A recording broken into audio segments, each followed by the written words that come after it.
ඔන්න ඉතින් අපි යන්නයි ලෑස්ති වෙන්නේ අපේ කුකීගේ පළවෙනි ට්‍රිප් එක. බලමු අපි කොහෙද යන්නේ කියලා. දිගටම එකතු වෙලා ඉන්න අපිත් එක්ක එහෙනම්.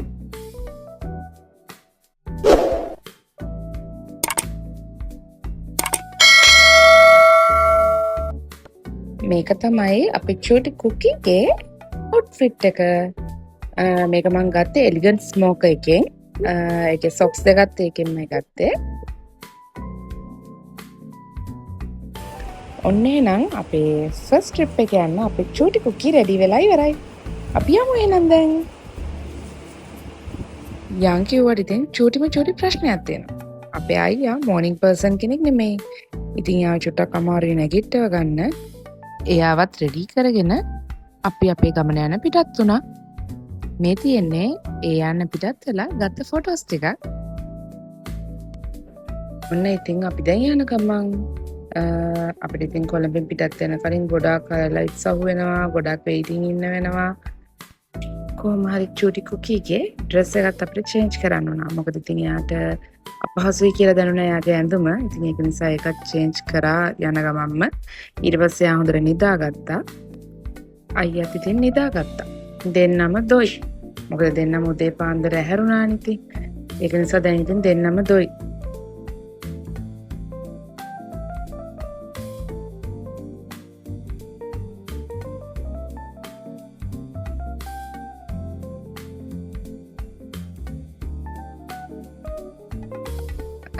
දැන් තමයි අපි අපේ බ්‍රෙක්ෆාස්ට් එක ගන්න නැවතුනේ.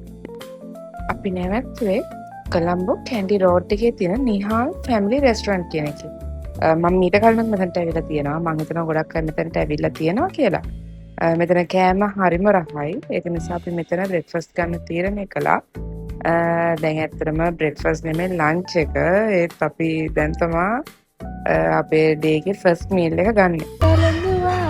හදවත දිව්‍ය භවනක් කරා සැප කරන් පින් ප්‍රාර්ථනා වසත් කලයයි යලි ඉපදුවා මාසාගරේ ආදරේ මේ වගේ ඔබ මගේ හදවතේ පැහැදුවා හදවත දිව්‍ය භවනක් කරා සැප කරන් පින් ප්‍රාර්ථනා වසත් කල්යාය යලි පුවා උණුම මටම දිදී දුකින්නනිමා ඒ මහ පිරිත වැනි. ඔන්න ඉතින් කෑම ටික ගේනකම් අපේ චූටි කුකීටත් කම්මැලිනේ. මම ඉතින් සින්දුවක් කිව්වා. මට සින්දු කියන්න බැහැ. මට සින්දු මතක හිටින්නෙත් නැහැ. මේ චූටි කුකීම මේ දවස් ටික ඔය අඬද්දි කරද්දි එහෙම ඔය අහන නිසා මේ මට ඉතින් චුට්ටක් මතක තිබ්බා. ඒකයි මම මේක කිව්වේ. මේ එයා ඕන වෙලාවක අඬද්දි මේ සින්දුවක් දැම්මොත් එයා කාම් ඩවුන් වෙනවා. මගේ කටහඬ අහන් ඉන්නත් අමාරු ඇති ඉතින්. ඒත් ඉතින් ඔය hina වෙවි අහගෙන ඉන්නේ. තෑන්ක්ස් කුකී මං කියන හැමදේම අහගෙන ඉන්නවට. මේ පාර නම් නොදන්න කෙනෙක් නැති ඇති. මං හිතන්නේ හැමෝම දන්න පාරක්. මේ මම ලංකාවේ තියෙන ආසම තැනක්. මෙතනින් යද්දි පුදුම විදිහට හිතට සැනසීමක් දැනෙනවා. ඉස්සර නම් මේ දෙපැත්තේ කඩවල් තිබුණා, උණු පොල් රොටි, ලුණු මිරිසුත් එක්ක. දැන් නම් මං හිතන්නේ පරිසර පද්ධතියට වෙන හානිය නිසා මේ දේවල් හැමදේම අයින් කරලා.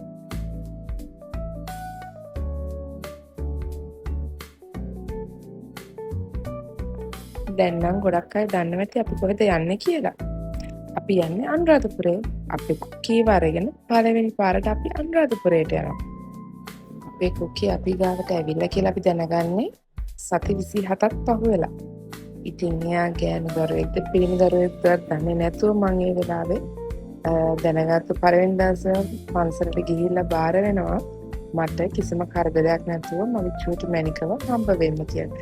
ඒ වගේම තමයි තව පොඩි දෙයක් මම ප්‍රාර්ථනා කරනවා. මට ගෑනු දරුවෙක් හම්බ වෙන්න කියලා. ඉතින් ඒකට මම හිතුවේ හිතපු දේ තමයි පළවෙනි පාර මම යාව අරගෙන මොන ප්‍රශ්න බාධක තිබුණත් අනුරාධපුරයට යනවා කියලා මාස 3න් පස්සේ. ඉතින් මේ ඒ ගමන තමයි අපි ආවත් අරගෙන යන්නේ.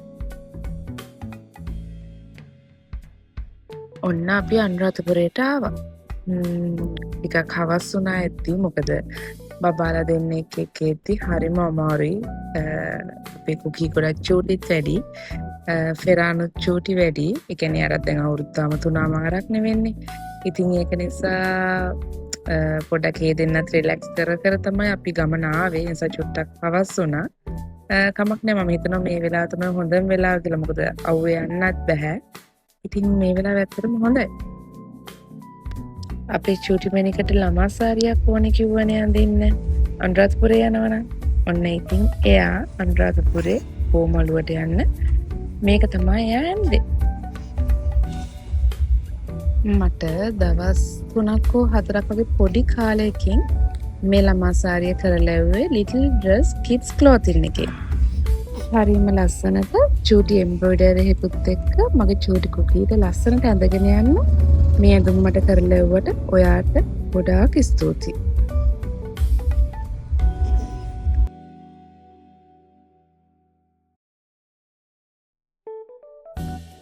අපි මුලින්ම ආවේ රුවන්වැලි මහසෑයට.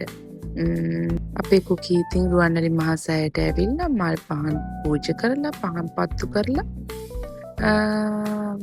වටයක් විතර රුවන්වැලි මහසෑය වටේ ඇවිතලා වැඳලා කරලා තමයි අපි උඩමළුවට ගියේ.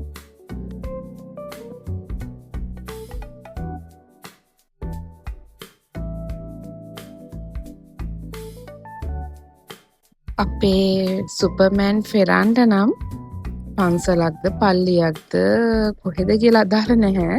සෙල්ලම් බඩුවක් දැක්කොත් ඒ සෙල්ලම් බඩුව ඕනෙමයි. එයාගේ ලෝකේ තියෙන ප්ලාස්ටික් විතරමයි. හැමතැනම ප්ලාස්ටික් එයාට. ඔන්න බලන්නකෝ ඉතින් කවුද ගෝ කාට් එකේ යන්නේ කියලා. සුපර්මෑන් කෙනෙක් ගෝ කාට් එකේ යනවා. ඔයගොල්ලෝ මීට කලින් දැකලා නැහැ නේ. එයාට කකුල් රිදෙනවා. එයාට තව දුර යන්න බෑමයි කිව්වා. ඉතින් නංගි වත්තට අරගෙන එයාව ගෝ කාට් එකකින් ඉඳුවා.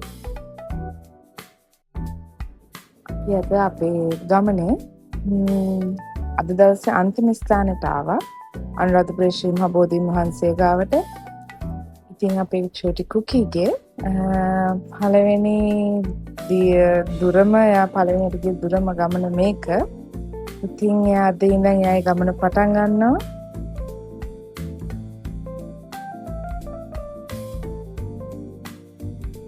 ඉතින් කුකී මම ඔයාට විශ් කරනවා. ඔයාට වාසනාවන්ත ඉතාමත් ලස්සන අනාගතයක් ලැබෙන්න කියලා. කම්කටොළු ආවත් අපේ ජීවිතේ හැමෝගෙම කම්කටොළු වෙනවා ජීවිතේ ඉස්සරහට. ඒක මට අපේ චූටි කුකීට කියලා කිසි වෙනසක් නැහැ. යාට අනාගතේදී හැම දේවල් එන්න පුළුවන්. ඒත් ඒ හැම දෙයක්ම ජය අරගෙන ලස්සන අනාගතයක් ගොඩනගා ගන්න මම ඔයාට විශ් කරනවා. ඔයාට ඕනම තැනකදී ඔයාගේ හයිය විදිහට ඔයාගේ අම්මි අනිවාර්යෙන්ම ඔයා වෙනුවෙන් ඉන්නවා. එහෙනම් අපි ඊළඟ වීඩියෝ එකකින් හම්බෙමු. එතකන් හැමෝටම සුබ දවසක්.